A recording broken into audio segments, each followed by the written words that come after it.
Hello, it's me, Susan Flory. A big hello to you with special shout outs to my new best friends, Jerry of Auckland, Sam of Toronto, and Joseph of Singapore. Huge thanks for your kind support of this podcast. And you, if you don't know what I'm talking about, head to susanflory.com and see how you too can help keep this podcast rolling along. And of course, I never do those calls of action at the end where I say, come on, get on and support me at Apple Podcasts and give me a review and all that. But please, pretty please, would you please? That would be great because so far, no marketing budget, just me wrestling with the tech, doing all the research. So I'd really love you to help me get this out to more ears. I want to thank you as well for the emails you send me. They're so kind. And tweets of appreciation of the latest run of episodes I'm doing on how to maximize your metabolic health. I've had Prof Tim Noakes, Graham Phillips, Tucker Goodrich, and now a big breath. I am delighted to spoil you with none other than Ben Bikman, bioenergetics PhD, superstar scientist. He is, seriously, it when it comes to researching the role of insulin and fat cells in what he calls the plagues of prosperity. Ben, hello, good morning. Good morning, Susan. I'm delighted to join you. Thanks for reaching out. I was so psyched when you said yes. Now, you're in Provo, Utah. You are an associate professor at Brigham Young University. Are you going to be lecturing today, or is it, Zoom action all day long? Yes. So yes, certainly the academic setting has certainly changed over this last year. Today is not. So I have office hours and Zoom lecture tomorrow. And so I'll be up to my eyeballs in my students tomorrow. But today is just a science day. I'll be in my lab across the hall more than anything else. And can we just acknowledge that that lab is, the official name is the Obesity and Metabolism Lab, but everybody calls it the Bikman Lab. Yeah, that's right. Yeah, just to keep it simple. I like to joke that I'm a fat scientist, and that can be interpreted a couple different ways. But how cool is that? I mean, did you ever in your wildest dreams, when you were just setting out, you were getting your master's in, what was it, exercise physiology or pathophysiology? Yes.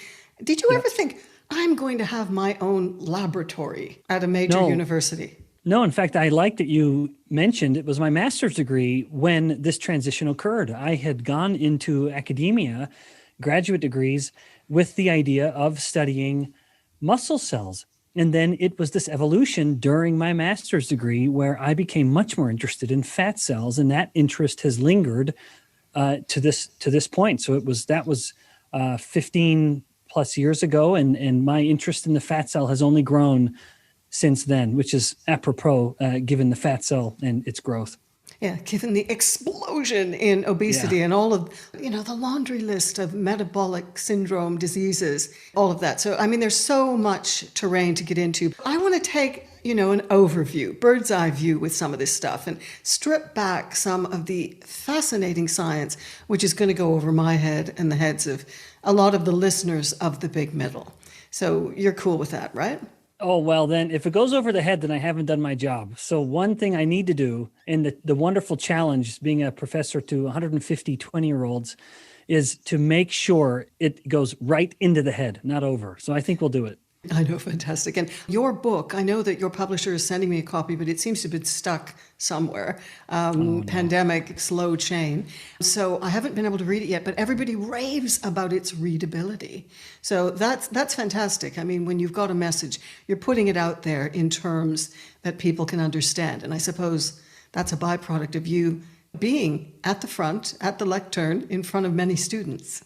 Oh, for sure. I absolutely credit these every semester a new batch of kids where I joke with these students that I need to be sufficiently educational and entertaining that I can outcompete Instagram and Facebook, because every one of these kids is going to have their laptops right in front of them, and at any moment they can be tempted to click away from Professor Bikman and just waste their time on social media. So I find it a fun challenge to make sure that I am sufficiently competing with social media, that I keep their interest. And a part of that, of course, is to make sure I'm presenting something in a way that they get. It's at Have you ever had to call someone out? Have you ever had to say, "Oh, for sure." And I enjoy doing it. In fact, that's part of the fun rapport that I like developing with these young kids every semester.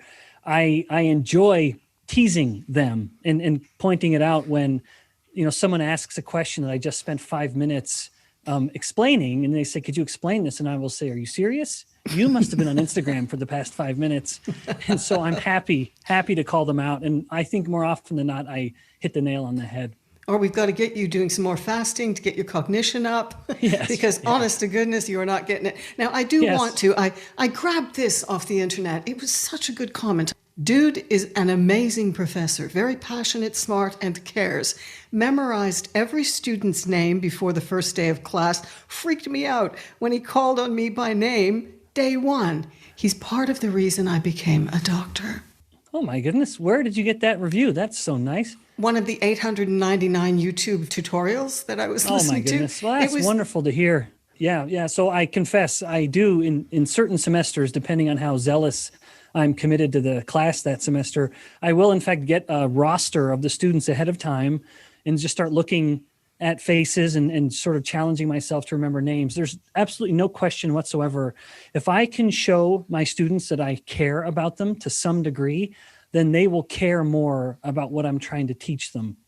Yeah, I think that is fantastic. Everyone likes to be seen and acknowledged. And that's just a fantastic way of doing it, because we've all been in those lecture halls or conferences where someone's droning on at the front and you just think, oh, yawn. Let's get into your brain box. I want to get in first to the insulin fundamentals and the fascinating thing that got you into really scrutinizing fat cells. You say insulin is the fertilizer for our fat cells. Yes. You cannot hope to understand the growing and the shrinking, or in a broader sense, the life cycle of a fat cell, if you remove insulin from this story. So the life of the fat cell is in large part determined by insulin. If you are hoping to grow a fat cell, then you must have elevated insulin to do so. In fact, I'll say that another way. It is impossible for a fat cell to grow or fat tissue to grow, whether it's the individual fat cell itself growing or we're making new fat cells. That cannot happen unless insulin is elevated above fasting conditions. In contrast, if you hope to shrink a fat cell, that cannot happen unless insulin is at fasting levels, or in other words, insulin is lower than what you'd have when you've eaten, starchy, sugary foods. And now someone may read between the lines and misinterpret what I'm saying. I don't intend to immediately say human obesity is absolutely a result of elevated insulin. I'm not saying that. And they would say, oh, well, Ben is claiming that calories don't matter.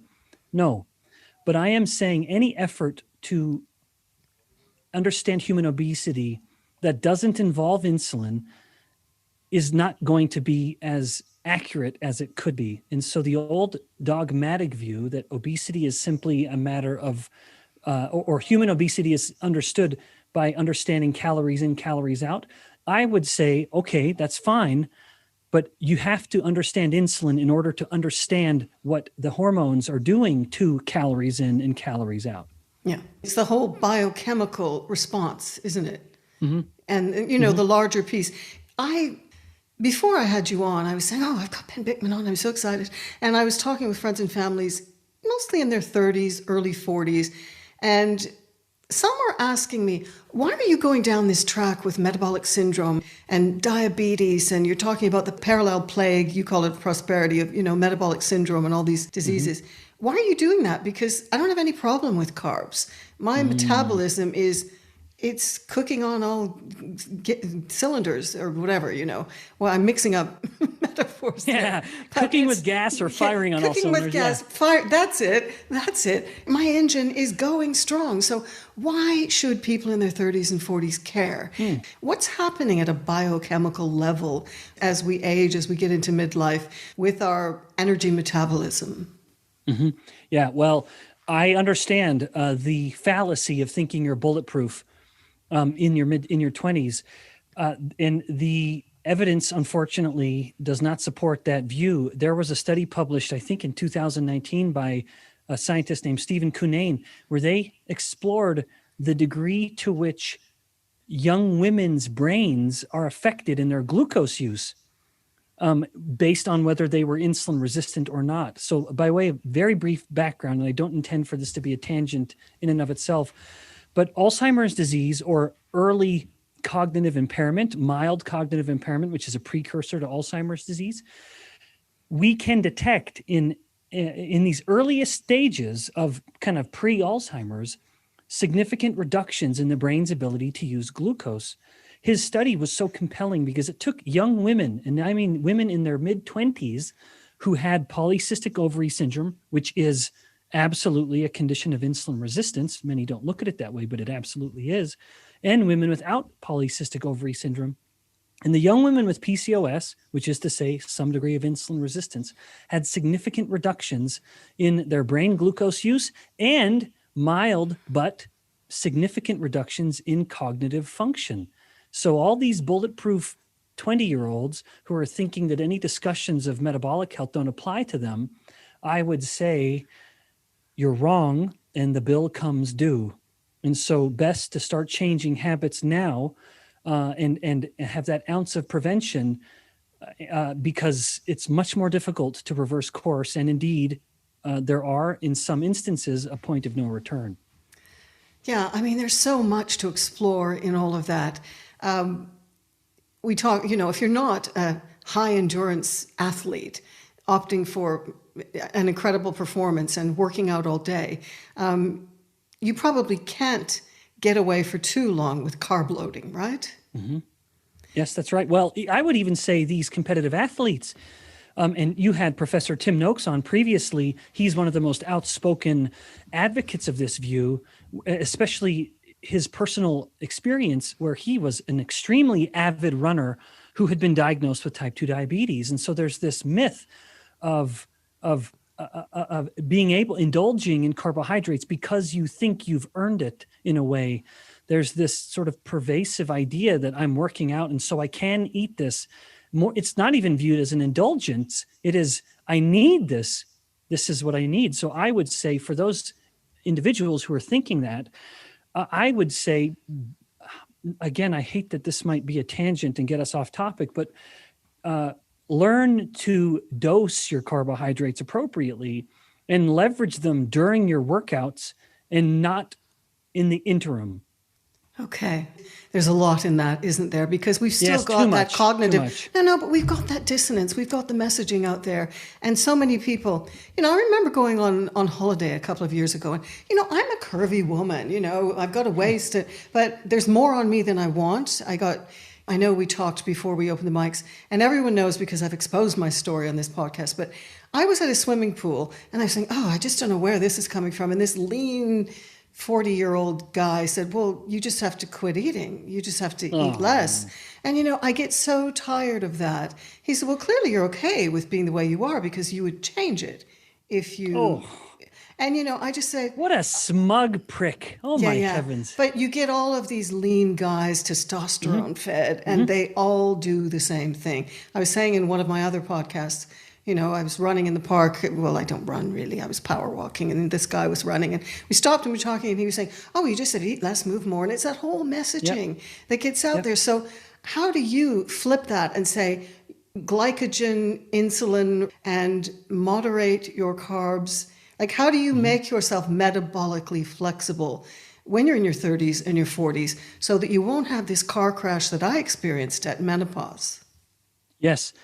So there is a without a doubt a smugness that comes with those people who are fortunate to be naturally lean. Now, there's a myth there or a misunderstanding that means they have a higher metabolic rate.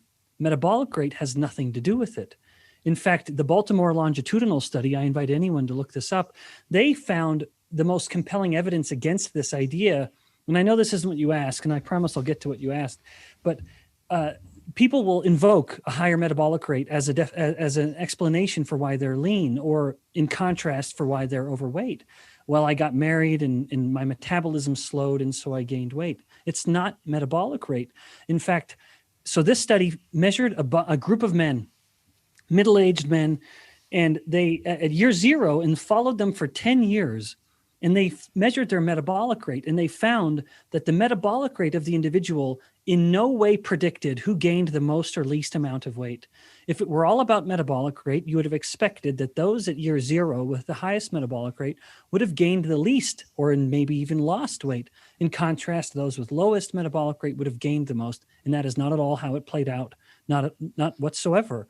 So metabolic rate is not the determinant.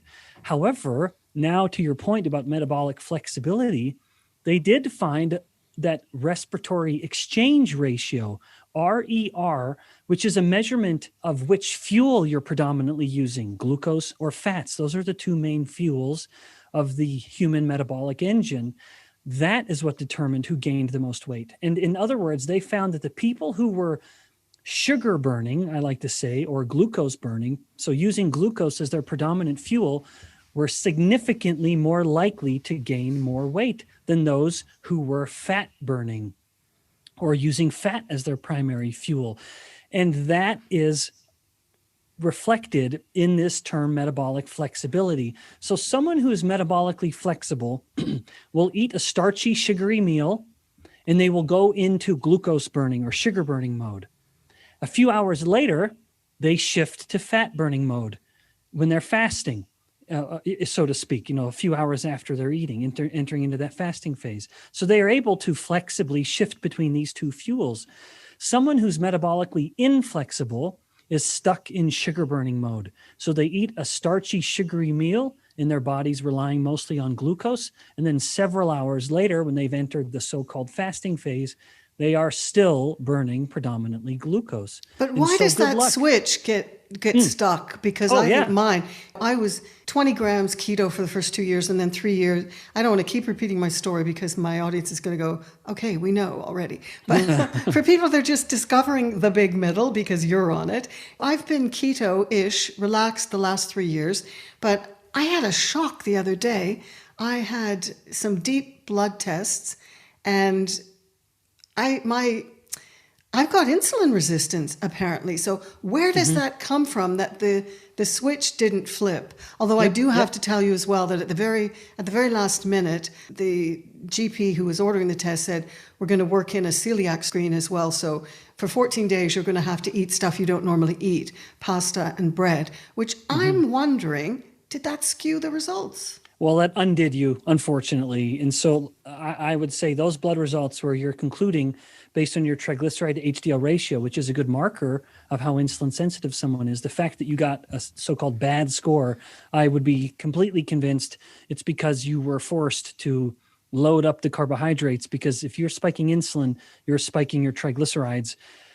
Now, to directly answer your question with regards to metabolic flexibility and how the switch gets gummed up, that allows the shifting between sugar burning and fat burning, it is all about insulin. Insulin dictates the fuel the body is using. It dictates energy use in the body. If insulin is elevated, the body has no choice. It stops fat burning and then relies mostly on sugar burning. If insulin is low, the body has no choice. It is relying mostly on fat burning and has turned glucose or sugar burning as the secondary fuel. So the key to metabolic flexibility is staying insulin sensitive and keeping or getting insulin sensitive, which is very, very doable in anyone, and then allowing the body to shift between those two fuels. But the thing is, and I'm only saying this because it'll help other menopausal, perimenopausal, menopausal, and postmenopausal women, because I talk to all my friends and they're trying to do what I do, which is 24-hour fasts, 26-hour fasts to get the autophagy going. And they just say, well, it's just not working. It's not changing. So there's something, and I know that you talk a lot about that paper that you discovered that took you away from exploring muscle and leaning toward fat. That was all about how fat cells are endocrine. They have an endocrinal aspect to them.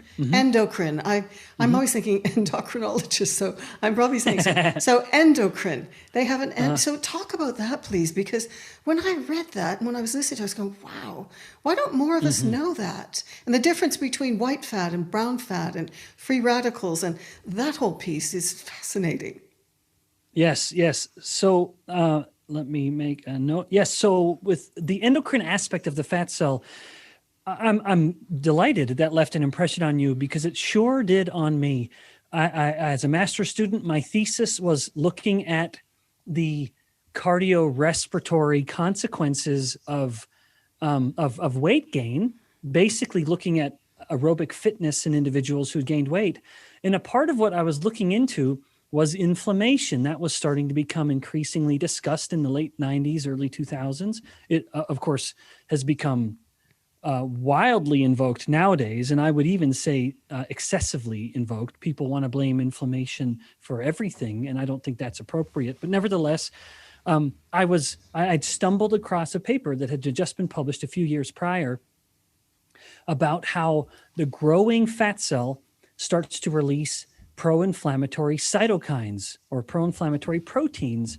And a protein is, if you have one cell or one tissue releasing proteins and it is then influencing another tissue somewhere else, that is the definition of an endocrine organ. That's what the thyroid gland is doing, the adrenal glands, the gonads, the ovaries and testes.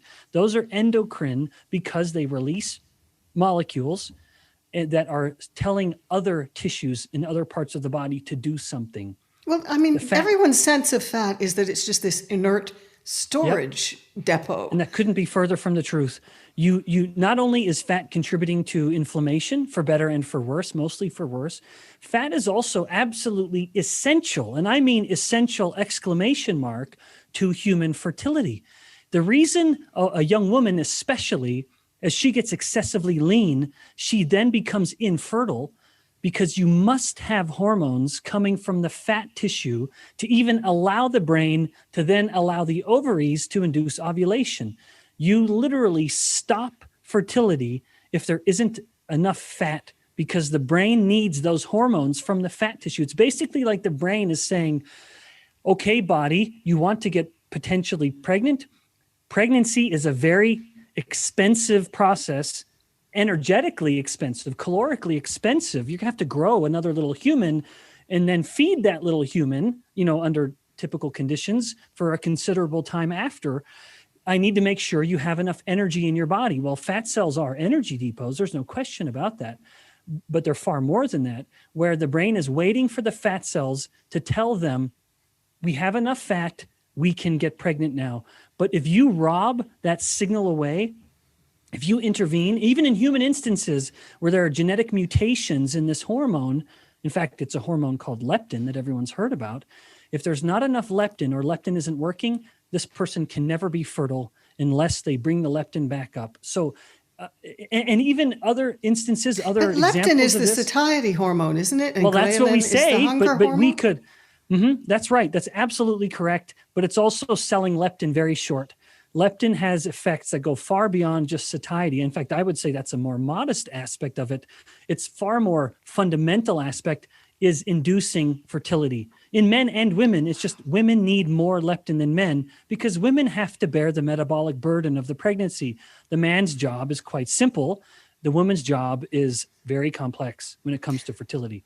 Yeah, I mean, so layered, so many nuances. I mean, the human body is so complex. And, you mentioned infertility. I don't think I had PCOS, but I'm just going to put another thing into the mix because most of the women who are baby boomers, my age, the big middle years, as I've defined them, 40s through 70s, we grew up in the Jane Fonda, Adele Davis, conserve calories. I'm an accountant of calories. That's how I grew up. And it was all about staying lean.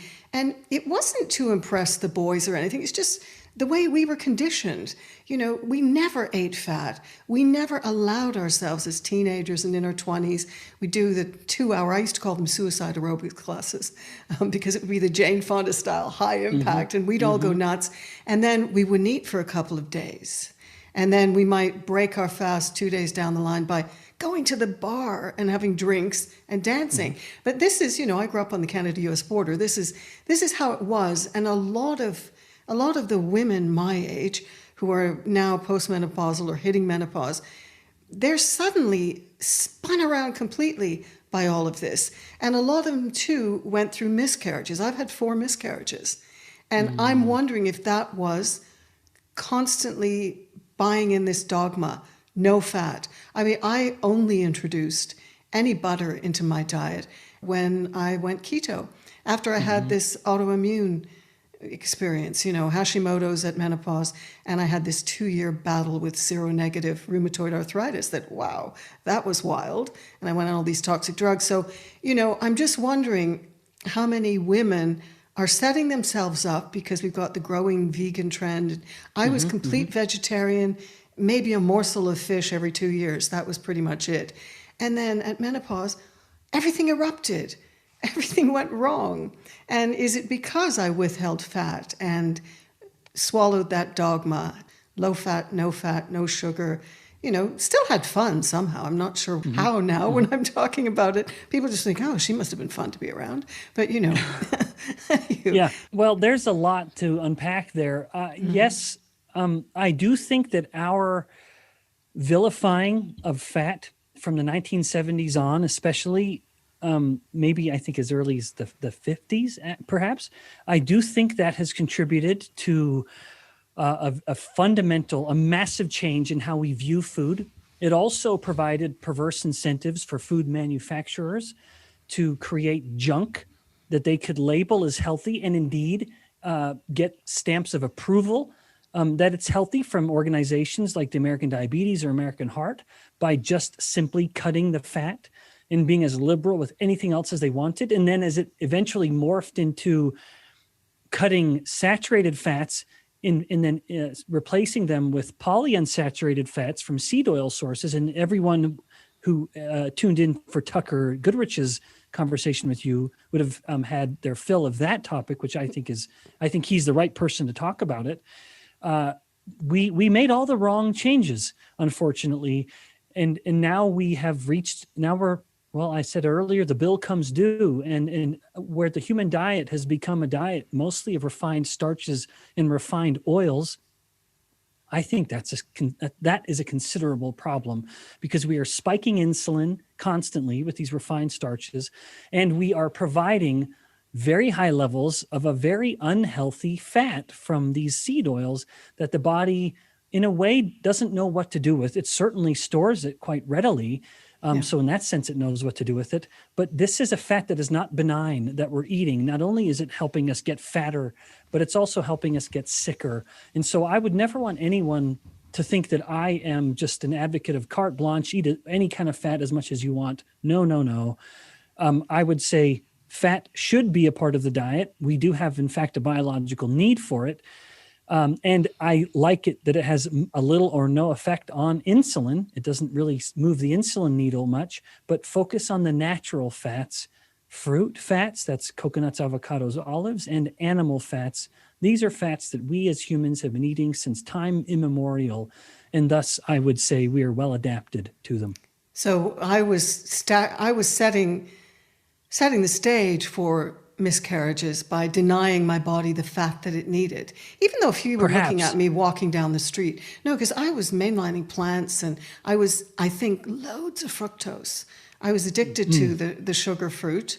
You have 2 nectarines. Why do you just have to have one at 10 in the morning? So, and also that whole thinking about, 6 small meals and grab a handful of almonds and you've got to prime the metabolic pump. We went through in the last 75 years so much rubbish. And yes, now that I do think I realized you'd mentioned vegetarianism. I would say this quite strongly because it's so unfortunate how many young women, especially I see, get seduced by this ideology. A purely vegan diet is incompatible with human survival, let alone optimal function. And I mean that. A human cannot survive on a purely vegan diet. And if they are, then they are privileged enough to be the elite, where they are educated enough to know what they are deficient in, because they will be, when they are wealthy enough to afford the high quality supplements to make up for it. And would they really have to get to the deep science in order to get the best supplements? And yes. Would you just be spending half an hour every morning, taking all that stuff? Alternatively, eat a little beef, and you've got everything you need. And that truly is the solution. So I'm very careful saying this. If a woman were adhering to a very strict vegetarian, if not vegan diet, it wouldn't surprise me if she were having miscarriages. And I would, in fact, say that's the least of her concerns. I would be worried that she's suffering from iron deficiency anemia. Yeah. Alternatively, that she's suffering from another disorder less well known called pernicious anemia, which is what's the difference with that one? Yes. Does that just mean it's anemia, more sticky, more pernicious? Well, yeah. It is certainly more nuanced, where that is a deficiency of vitamin B12, which you cannot get from any plant source. You have to get that from an animal source. But an absence of B12 means the body can't use folate. So even if you're getting all the broccoli and spinach and all that folate, you cannot have cells, especially the rapidly dividing cells of a fetus. The reason they emphasize a woman eating so much folate is you have to have folate for these cells to divide. And if you don't have either enough folate, which you can get through plants, but if you don't have enough vitamin B12, you can't use the folate. And so all those rapidly dividing cells, that is the baby to be, well, unfortunately, it will not get to that point because you aren't allowing the cells to divide. You have to have, and so to bring in the anemia aspect of it, in the mom's body, it would manifest, or the child who's being raised on a vegan diet, unfortunately, they will have pernicious anemia because there won't be enough red blood cells or any other cell, because the red blood cells are trying to replicate and produce themselves. They just can never divide, so you don't have enough. And then the anemia ensues. I got on a call with a woman. I don't know her at all, but we got chattering away. You know, it's sort of my MO. And she was talking about she was really worried because her two daughters were strict vegan, and they were raising her 3-year-old grandson as a vegan. Oh, in fact, I believe that's criminal. But, you know, the thing is, though, every shiny women's magazine, every health journal that you read, you get online, and depending on where you're going for your information, all you're hearing about is plant-based, this, that. And we know there's this huge push within the VC world, in the financial world, World Economic Forum. Everybody's pushing the plant-based meats, and now the cell-based meats, where... Oh, my heavens. Yeah, I mean, my problem with all, you know, it's so difficult for me because I was an ethical vegetarian. You know, I love animals so much. It's funny, the 2 cats I haven't jumped up on the table yet, but I find, you know, I'm from that aspect of it. You know, the way we factory farm, we don't honor the animals. It's horrific what we do to animals. And, you know, anyway, and we don't even respect the farmers that put in all the hours. So we need to change our food system. But I'm just really skeptical about the way we're going. All of this money is piling in to have these big vats of cells from a cow to make cell-based meat, marinated in with pea protein all over it? I don't know. Oh, my goodness. I know. I agree. I certainly cannot speak to the perhaps, and I do mean this, it is perhaps quite likely. I can't speak to the sinister politics and even market forces that would be involved. That's just too far from my area of expertise, though I do have opinions on the matter. I would say there's much more money to be made as we make things more artificial than natural. And I think it's valid and worthwhile for us to be that cynical. But even from, I'll get back to my forte, the physiological view of things, it is absolutely laughable to think that a person can obtain all of their protein needs from plant sources. And in fact, it's beyond laughable. It's harmful. The more we refine proteins to get them from very protein poor sources like pea or pumpkin seed or whatever the hell other plant proteins there are these days, you are trying to get protein from something that has very, very little protein in it naturally. And so you have to take, say, 1,000 peas and distill that protein in order to get one serving of protein. Unfortunately, in the process of concentrating that pea, you also get things you don't want, like the minerals that are inherent to every plant. And that is why plant proteins have potentially harmful levels of heavy metals like lead and arsenic. And I would invite anyone to look up a third-party analysis on this topic by going to a website called the Clean Label Project. They've quantified the amount of heavy metals, and it is the plant proteins that are the big offenders. No surprise there, of course. Also, when you're trying to get protein from plants, you are not getting it the way God intended, which is with fat. Protein is supposed to come with fat, and that works better. Protein and fat together is more anabolic than protein alone. That has been quantified at the muscle. Fat also helps the body digest protein better.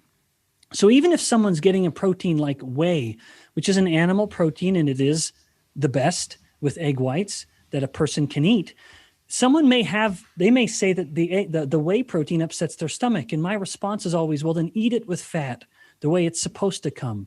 And sure enough, when you eat protein with fat, you digest the protein better. This has been shown. Bile acids that are typically involved in fat digestion also improve protein digestion. They help those enzymes in the guts work better than they would otherwise.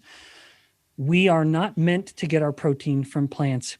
And one last comment. This takes. Oh, go ahead, please. Oh well, you had mentioned the cell-based meats. Yes. I grow muscle cells in my lab across the hall, just behind me now. We are growing muscle cells all the time.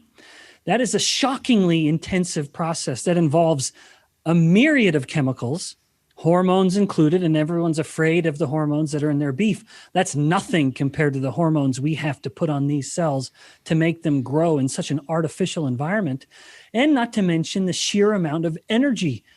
I don't know this has been quantified, but calorie for calorie, if you were to measure the amount of, say, electricity and the subsequent carbon footprint that comes from it, that we need to grow, say, a pound of meat from muscle meat in my lab, I bet it is orders of magnitude more than what you need for just, say, a cow to grow its own meat by eating the grass out in the pasture. Now, again, I echo your sentiments. This is not to say that there aren't problems with the way we do it nowadays, but I think that just means we need to find a way to do it better, but while acknowledging the reality that a human cannot thrive in the absence of animal products. Yeah. Okay. Well, I mean, we could go on and on. I could mention the climate change, but this isn't about that, because I want to get back to your expertise. Not that that wasn't great, a tangent I introduced, but the infertility, just picking that up, because I've got all these threads dangling. The infertility, that could have been the autoimmunity that I experienced at menopause after 4 miscarriages. First one in my 20s, then another one in my 30s, couple in my early 40s. Did that have a link then to the lack of fat, do you think, and the anti-nutrients in plants? Just not having any animal protein at all?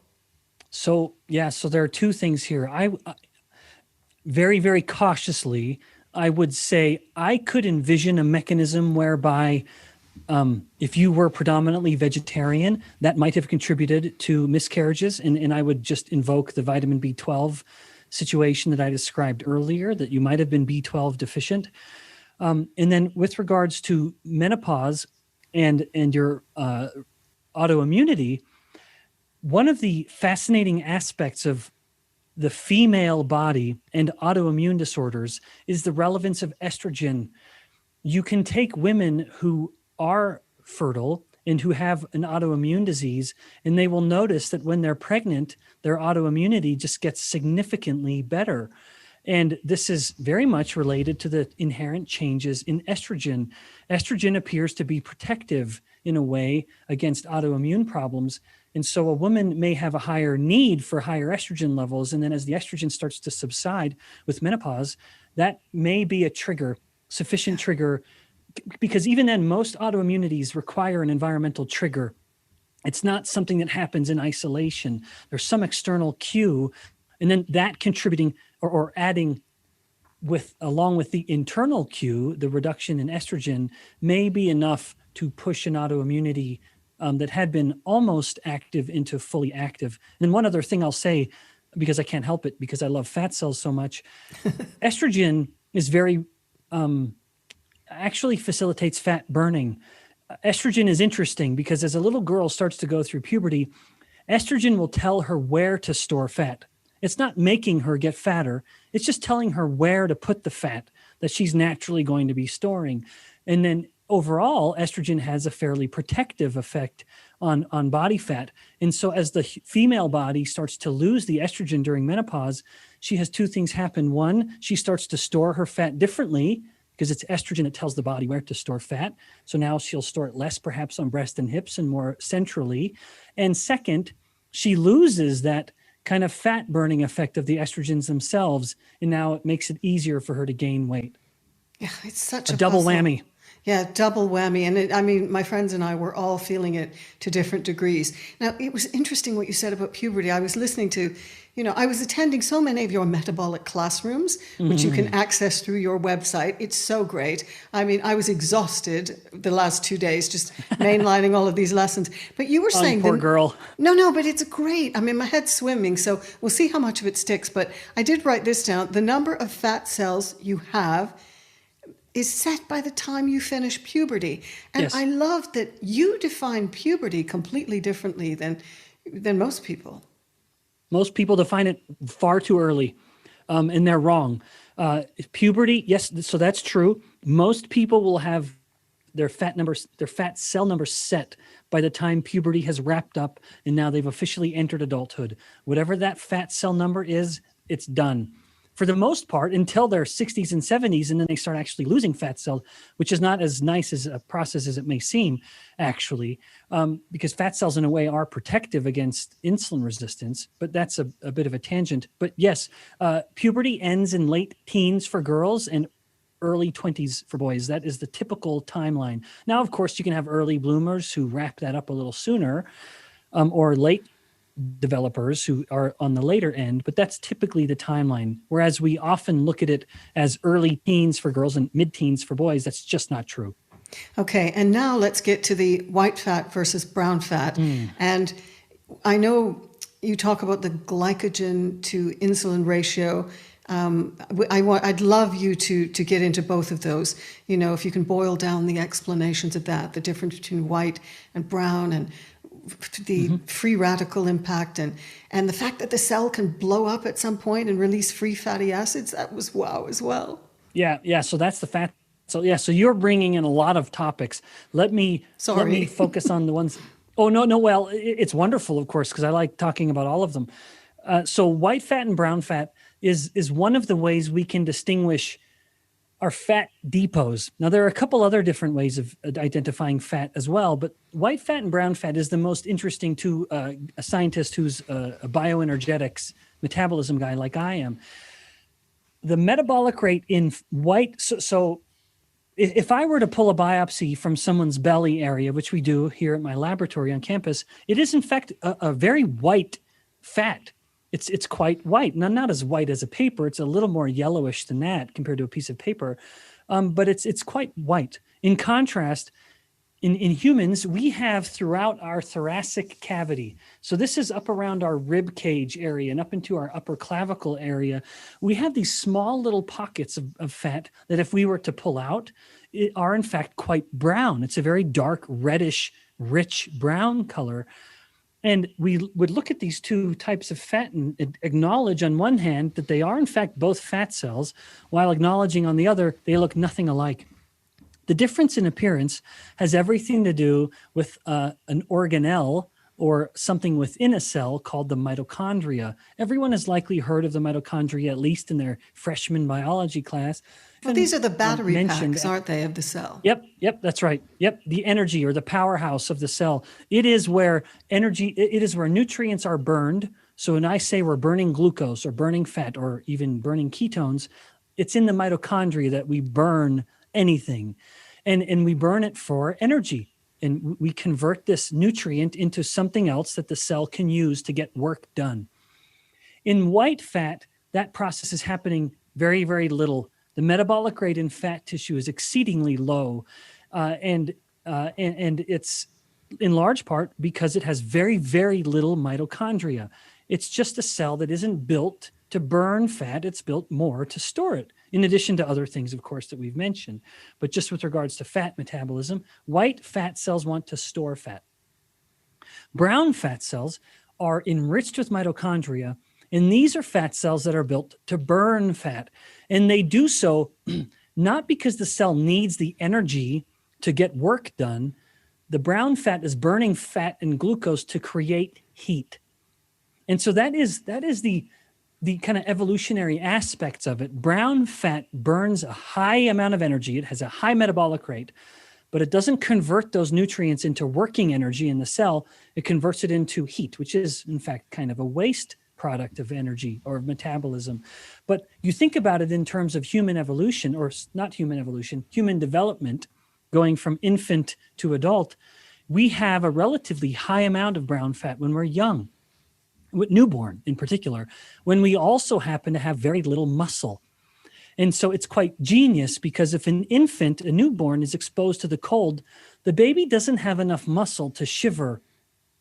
But thankfully, it has plenty of brown adipose tissue to make its own heat.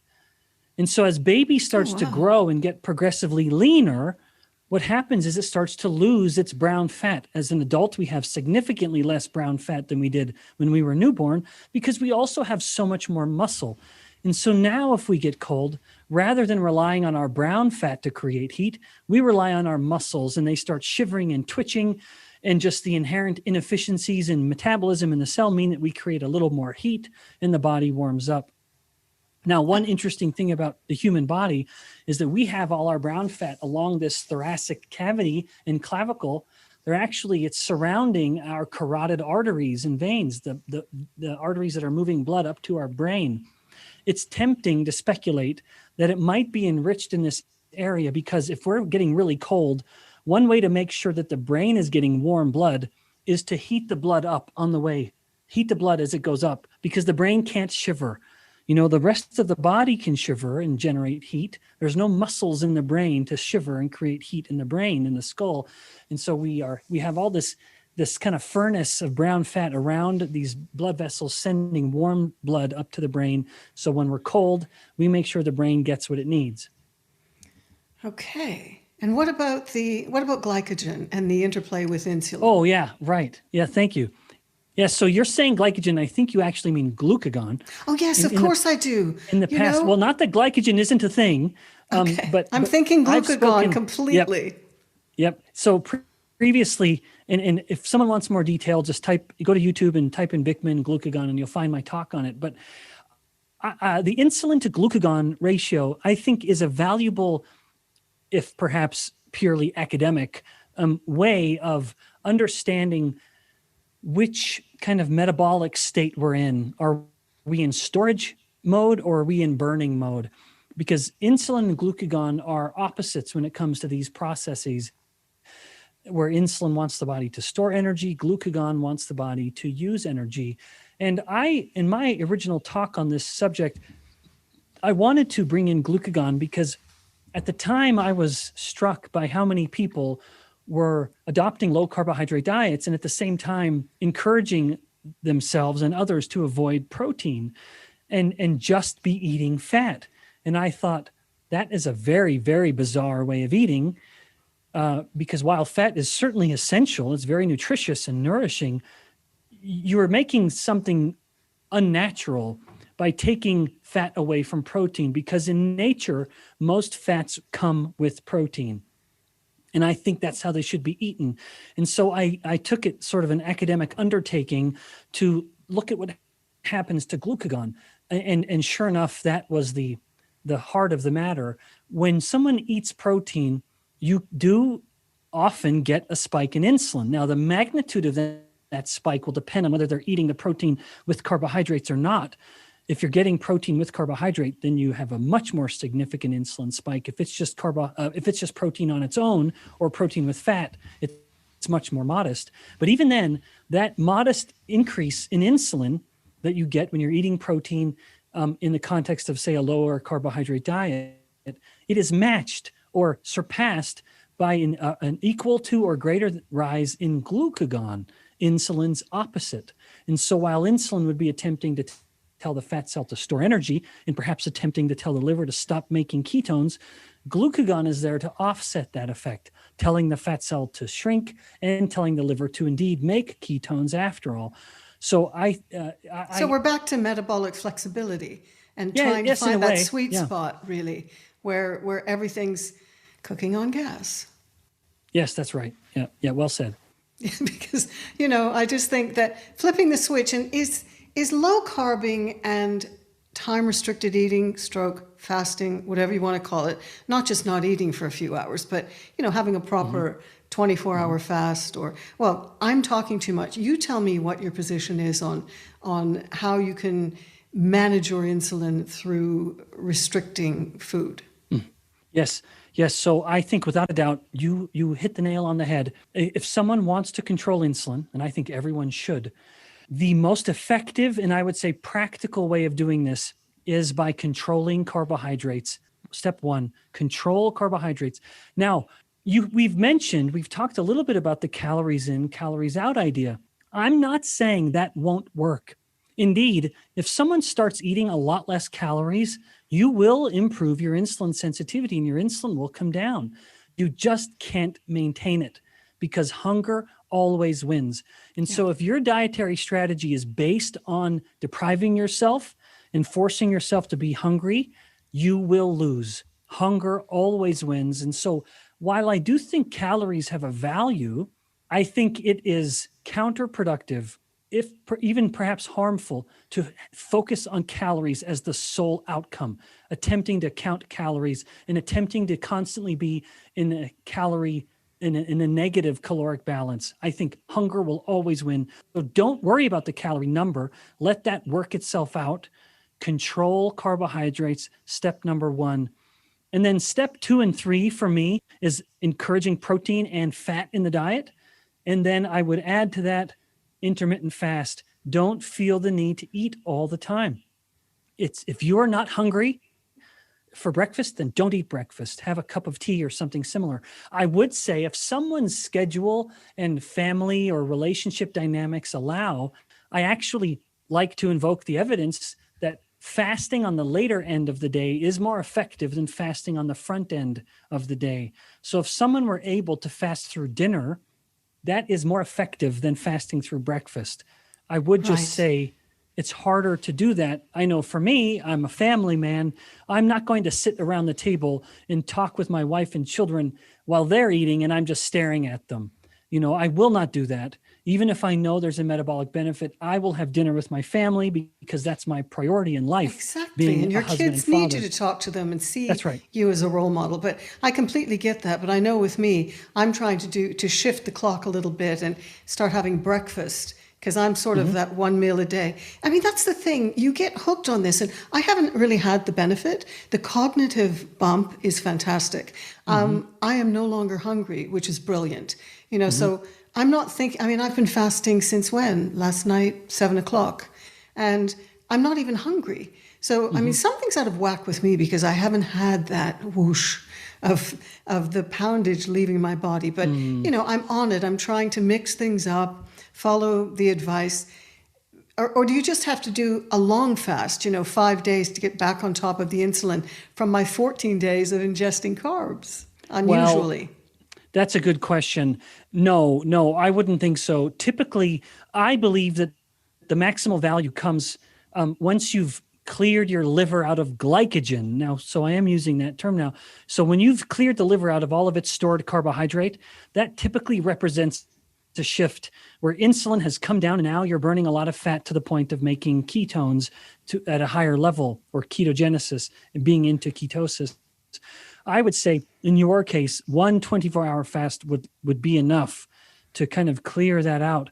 Now, you do need to be careful with fasting, of course. It can go too far and just turn into a form of disordered eating where it's kind of binging and purging, where someone fasts to the point of being so hungry that they go crazy with food, and then they regret it. They feel sick. They have remorse, and then they have a new resolve to do it again. And I'm going to be better tomorrow, and I'm not going to end my fast with a binge of junk food. And then they 17 do it again, donuts.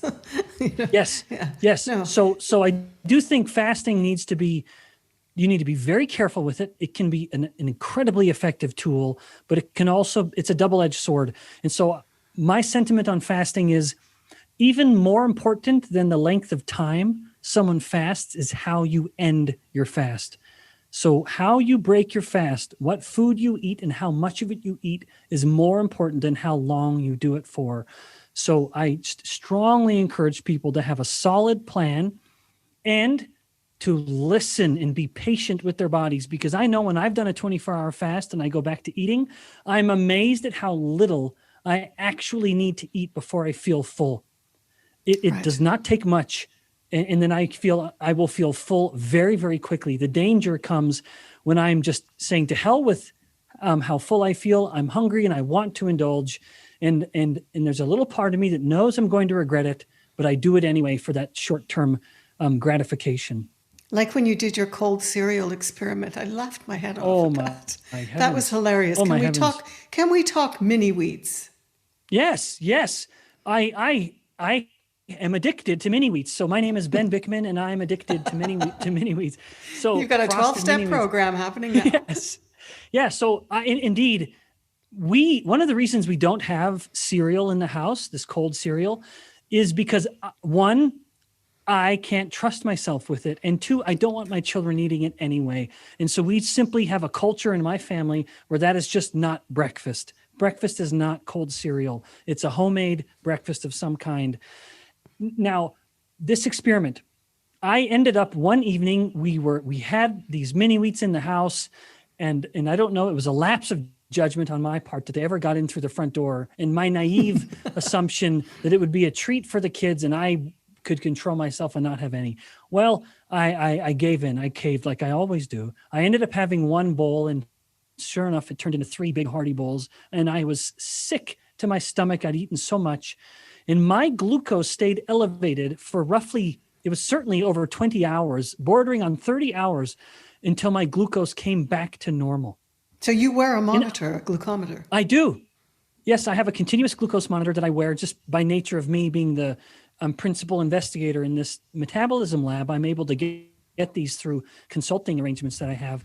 And so I was testing my glucose for the entire time, and I'm a lean individual with very, very low risk of diabetes. I have no family history of it whatsoever. And it took me over 20 hours to clear all of that glucose. And so I would hope that would be a note of caution to anyone else. That, and mind you, this is a kind of cereal that a dogmatic dietitian would tell his or her diabetic client that they can indulge in because it has low fat, and the American Heart Association approves it. Oh, I know. Well, Dietitian's Day the other day on Twitter, I was seeing one more enlightened dietitian was saying, "Oh, can you bear it? These people are giving out donuts at the hospital where they're doing the COVID tests." It's crazy. They hide behind this idiotic maxim of moderation in all things. Well, tell that to an alcoholic who say, well, you can have some wine, just moderate yourself. What asinine advice, because it refuses to acknowledge that people generally will fall into 2 camps. There are moderators, and then there are the rest of us that are abstainers. My wife is a moderator, one of that select few. We can have some pints of Ben & Jerry's ice cream. A very rare indulgence, indeed, truly, truly very rare, but I love it. But I won't indulge because I can't moderate myself. She'll have her pint and she will just daintily eat 10 bites and then put the lid on and put it away in the freezer. You and I are twins. I need to have the whole fish food container. I have to have the whole pint. Yeah, absolutely. I can't stop. So it's easier for me to just never eat the first bite. And this is something St. Thomas Aquinas said. Abstinence is easier than perfect moderation. And I love the genius in that sentiment because it is easier for me to never even have the first bite than it is to have several bites and stop. Yeah, I'm the same as you. And it's that old thing, the biggest challenge is when you're going out to do your shop. I mean, hopefully you're not getting it delivered because you should be going out and carrying those heavy bags back is what I tell myself. But it's just literally not being hungry when you're in the grocery store and picking up, because when I was a veggie, I was picking up all of those allegedly good packets of really chemicals and, a few seeds on a cracker. And you really need to marshal all of your mental resources to go and just stick to getting the supplies you need that are going to give you the self-care that you can impose on yourself and the household in general. Because if I had a bag of kettle chips in the cupboard, they would be calling me all day, all night, until they were no longer there. Yep, same. That's exactly right. I just can't start. And the thing is, once you get into this way of abstaining, it becomes second nature. I mean, you just do it because you feel so terrible if you do eat the chips. And it's not just the beating up, but I mean, for me, I clearly need to, I need to manage my insulin levels. I can't be eating things that are going to spike my insulin. Yes, that's right. Yeah, and I think there's a beautiful lesson that touches on many aspects of human nature. This never-ending struggle to temper the short-term gratification with the known consequence. And we're talking about this in the context of diet, but I would like to think that as I am flexing these muscles of abstinence with regards to these indulgent behaviors, where I can look at these cookies and know it's better for me to never eat a single bite of it, because otherwise I'll eat the whole plate of them. I see this reflected in even, say, my interaction with my children. I will have a moment of gratification if I lose my patience and just really lay into my child because I'm so angry at what they just did. But no good will come of that. I will regret having done it. I will have in some way negatively impacted my relationship with my child. How much better if in that moment of temptation to have my outburst, or the moment to indulge in the cookie, I can check my behavior and realize, wait a minute, this will not have the desired outcome, which is to help my child, say, improve their behavior. And I will regret it. My child will regret it. I can temper this moment and then behave better. Yeah, it's about self-control, isn't it? And yes. And seeing the outcome, because I know when I see the cookies and the kettle chips, I know that that's going to set back all the efforts of the earlier week, and it's going to perhaps start the carb roller coaster. Yes, well said. And one interesting aspect with you as we wrap up, I have seen instances of individuals who have been depriving low calorie for so long that when they adopt a low carbohydrate diet, they will gain a little weight and they get very worried. And I will just say, it's because you're actually eating enough energy now to be at a state your body wanted to be at in some instances, but that's not an easy pill to swallow. And I would, in those instances, once a person has controlled carbohydrates, they will reach typically a level, a plateau, and then they'll lose weight and then reach a plateau. And then when I say you've reached that plateau and you want to get off of it and the low carbohydrate isn't working, then typically leveraging the calories, I hate to say it, that becomes the next best strategy. And that can include intermittent fasting. That's a wonderful way to do that, to make sure that your calorie number now, not as the primary outcome, but as this follow-up outcome, now that you're using or starting to manipulate your calories, fasting is an optimal way of doing that, because in fact, I never think there's value in counting. It's a tedious way that takes all the joy out of eating. Absolutely. And I love this way of eating now. I'm just not tempted. I'm not drinking half a bottle of wine like I used to 5 years ago. And, but I will still have a glass socially if I'm out for dinner. Now, I do want to wrap this up because I know you've got another engagement, but I just want to say, if there's one message or, a message of 3 parts that you wanted to shout out to everyone from the rooftops, when you're looking around the world now and you're seeing that 88% of us are pre-diabetic or on the way to type 2 diabetes and all the metabolic issues, what's your message? My message is we all should be aware of insulin resistance because it's very likely we or someone we care about has it. And upon acknowledging its prevalence, the most relevant strategy to address it is to control carbohydrates.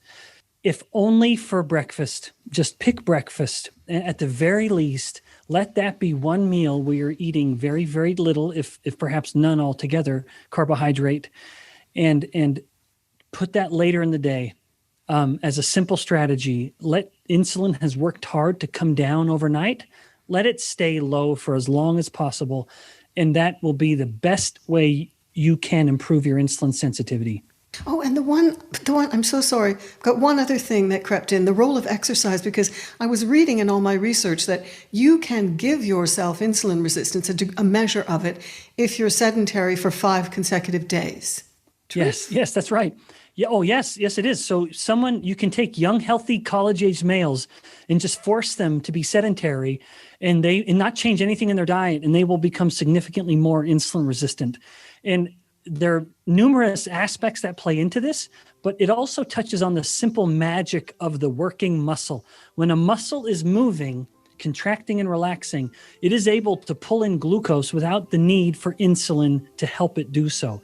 It has its own insulin-independent doorways to pull in the glucose. And so the glucose can come down, which allows the insulin to come down as well. And when insulin's down, the body becomes more sensitive. And it's no more than half an hour walk a day. Oh, just that's make right. sure you get that in.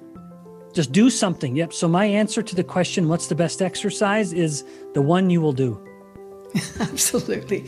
Ben Bikman, he earned his PhD in bioenergetics. He's a scientist, professor at Brigham Young University in Provo, Utah.